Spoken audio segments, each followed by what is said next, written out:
What do you think our next catch will be? Whitefish or redfish? I asked, watching the ripples on the water. My friend shrugged without even looking up. What kind doesn't matter. Fish is just fish. Hearing that, I sighed.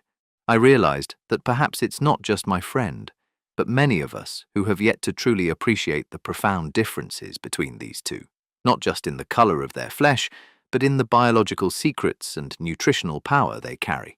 Choosing between a cod and a salmon isn't just a matter of taste, it's a decision about what kind of fuel you are putting into your body.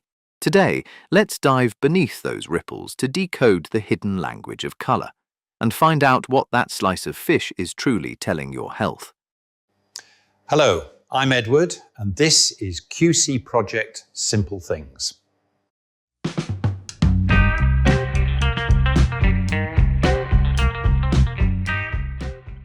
First, let's be clear. There is no coincidence behind the color of a fish's flesh.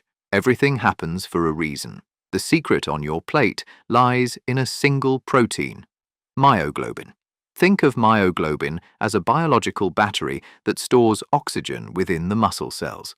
Fish with red flesh, such as tuna or mackerel, are the marathon runners of the ocean. They live a life of constant motion, migrating across vast distances or chasing fast-moving prey. To fuel this relentless activity, their muscles are packed with slow-twitch fibers which are rich in myoglobin and capillaries to ensure a continuous oxygen supply. This high concentration of oxygen-binding protein is exactly what stains the meat a deep, vibrant red. These muscles are built for endurance, never tiring, steadily burning energy like a slow-burning flame. In contrast, white fish like cod or snapper are the sprinters of the sea. These species typically lead a more sedentary lifestyle, hiding in crevices or blending into the seabed, waiting for the perfect moment to attack prey or flee when encountering danger in just a split second. Their movement consists of short, explosive bursts of speed rather than long-endurance swimming. These muscles contain very little myoglobin, resulting in that translucent, pearly white appearance. While they can't swim across oceans without stopping, they possess the lightning-fast reflexes needed to snap up a meal in the blink of an eye. But myoglobin isn't the only artist determining the base color. There is another factor, and that is the fish's diet. The most iconic example is the salmon. Biologically, salmon are white fish, but their world is painted orange by their prey. In the wild, they feast on small crustaceans like krill and shrimp, which are packed with a powerful antioxidant called astaxanthin. Since fish cannot produce this pigment themselves, they absorb it through their food, and it gradually accumulates in their muscle tissue. This process, known as bioaccumulation, is so intense that it overrides the natural white of their fibers, turning them into the vibrant pink or deep red we recognize. This is also why farmed salmon require careful attention to their feed. Without natural krill, their flesh would remain a pale, unappetizing grey. Farmers must supplement their diet with natural or synthetic astaxanthin to mirror the wild look. Beyond aesthetics, this pigment is a vital nutrient, protecting the fish's cells during their grueling upstream journeys. Thus, the color on your plate isn't just a visual choice. It's a direct reflection of the ecosystem the fish inhabited and the nutrients it successfully harvested. But what about the sprinters? The white fish like cod, halibut, or tilapia? Their diet is equally diverse, yet their flesh remains as pale as pearl.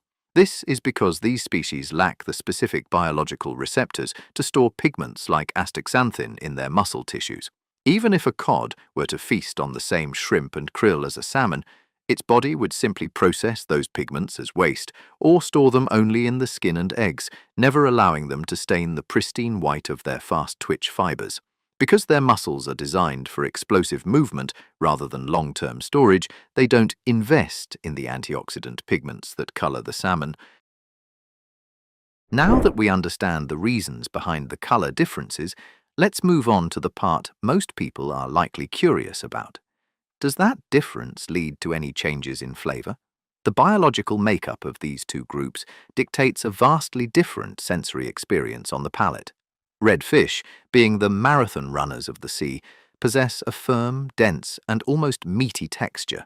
Because their muscles are rich in myoglobin and fats to sustain long-term energy, the flavor profile is often bold, rich, and oceanic. When cooked, red fish like tuna or mackerel hold their shape well, offering a satisfying steak-like bite.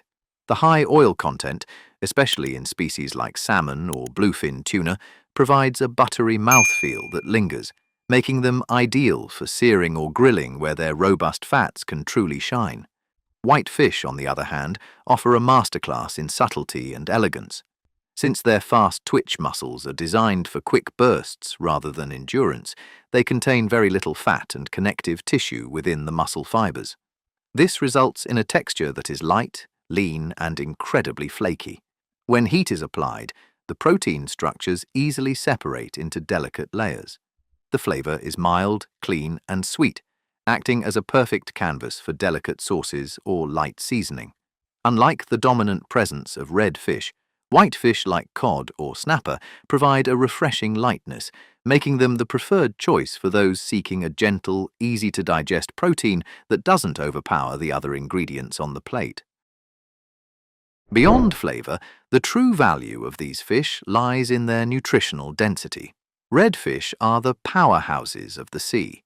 Because of their high fat content, they are exceptionally rich in omega-3 fatty acids, EPA and DHA, which are vital for heart health, reducing inflammation and boosting brain function. They also provide a significant amount of vitamin D and vitamin B12. However, there is a catch. Since many red fish are apex predators, they can accumulate higher levels of mercury. Consuming too much red fish, especially large species like big-eye tuna, can lead to mercury toxicity, affecting the nervous system. Additionally, their high calorie count means overindulgence might interfere with weight management goals. White fish, meanwhile, are the gold standard for clean protein. They are incredibly low in fat and calories, making them ideal for muscle repair and weight loss. While they have less omega-3 than their red counterparts, they are excellent sources of iodine and selenium, which support thyroid function and immune health. Because they sit lower on the food chain and grow faster, they generally contain much lower levels of heavy metals. However, relying solely on white fish might leave you lacking in essential healthy fats if you don't supplement your diet elsewhere. Eating an extreme excess of any protein, including white fish, can also put unnecessary strain on the kidneys over time. The distinct biological traits of white and red fish have carved out two entirely different culinary philosophies across the globe. In the cold waters of Northern Europe and the UK, white fish like cod and haddock became the foundation of legendary comfort foods like fish and chips. Because their flesh is lean and possesses a flaky structure, it acts as a perfect vessel for heavy batters. The mild flavor of white fish allows the crispy, savory crust to take center stage without being overpowered.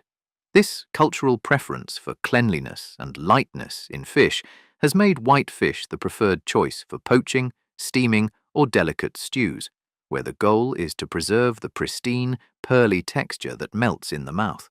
Conversely, the bold, fatty nature of red fish has defined the high-intensity culinary arts of Japan and the Mediterranean.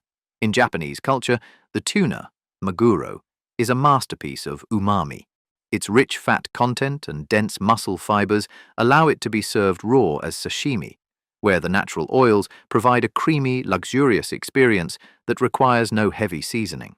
In Mediterranean countries like Italy or Spain, red fish like mackerel or bluefin tuna are often grilled over open flames or preserved in premium oils. Their robust structure can withstand high heat and intense herbs like rosemary or garlic, creating a powerful harmony between the charred exterior and the rich, flavorful interior. Take, for instance, the Sicilian tonno alla siciliana, where thick steaks of tuna are seared with olives, capers, and tomatoes, or the Spanish atún encebollado, a traditional tuna stew braised with a mountain of caramelized onions and smoked paprika. In these regions, the red fish is not just an ingredient. It is a celebration of the sun, the sea, and bold, uncompromising flavors. The allure of these marine creatures even extends far beyond the kitchen, becoming central characters in our global storytelling. Perhaps no film captures the majesty of the red fish better than the documentary Jiro Dreams of Sushi. Through the lens of Master Jiro Ono, the bluefin tuna is treated not just as food, but as a sacred art form.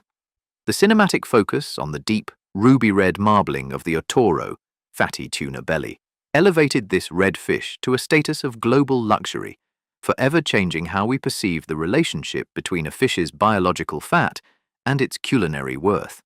In the world of manga, the legendary series Oishinbo has dedicated countless chapters to debating the nuances of fish quality, teaching generations that the vibrant color of the flesh is the most wonderful gift that the ocean has bestowed upon us.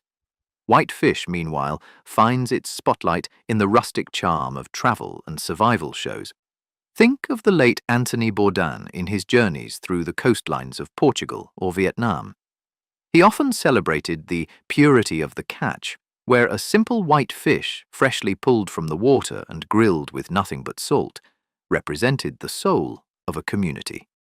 In cinematic masterpieces like Chef by Jon Favreau, the delicate preparation of white fish serves as a metaphor for precision and balance, where its translucent flesh must be handled with the utmost respect to prevent it from breaking. Even in the competitive arena of MasterChef, the secret ingredient often swings between the boldness of the red and the subtlety of the white, forcing chefs to prove they can master both the powerful fats of a salmon and the ethereal lightness of a flounder.